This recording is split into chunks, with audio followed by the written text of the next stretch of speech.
I u domu hladno, zidovi bez duše.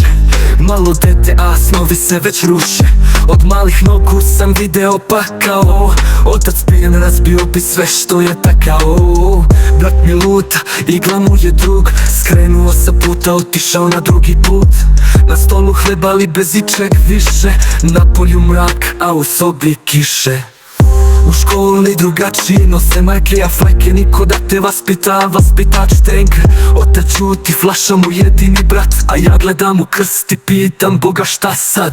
O Bože, da li te ima kako u tebe da verujem? Reci mi nešto, da li sam gluv ili te ne čujem? Zašto sam osuđen na bol, samo to da te pitam? Da li ima neko kome sam ja bitan?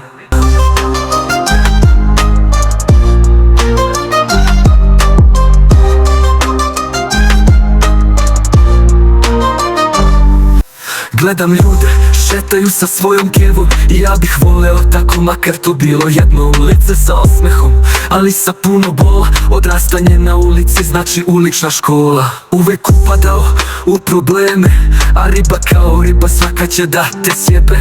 Dok sam plakao, ona se smejala. Ja u 4 zida, ona već sa drugim blejala. O Bože, da li te ima kako u tebe da verujem? Reci mi nešto, da li sam gluv ili te ne čujem? Zašto sam osuđen na bol, samo to da te pitam? Da li ima neko kome sam ja bitan?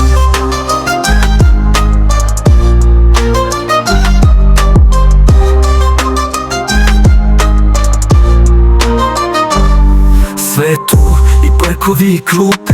Bežali iz škole i pravili probleme glupe. Dom je moj, iako je siv, to je moj život, a ne crno-beli film. Nesreća me pratila, ali ja sam nju. Priča je gotova, daj da zapalim cigaru. O Bože, da li te ima kako u tebe da verujem? Reci mi nešto, da li sam gluv ili te ne čujem? Zašto sam osuđen na bol, samo to da te pitam? Da li ima neko kome sam ja bitan?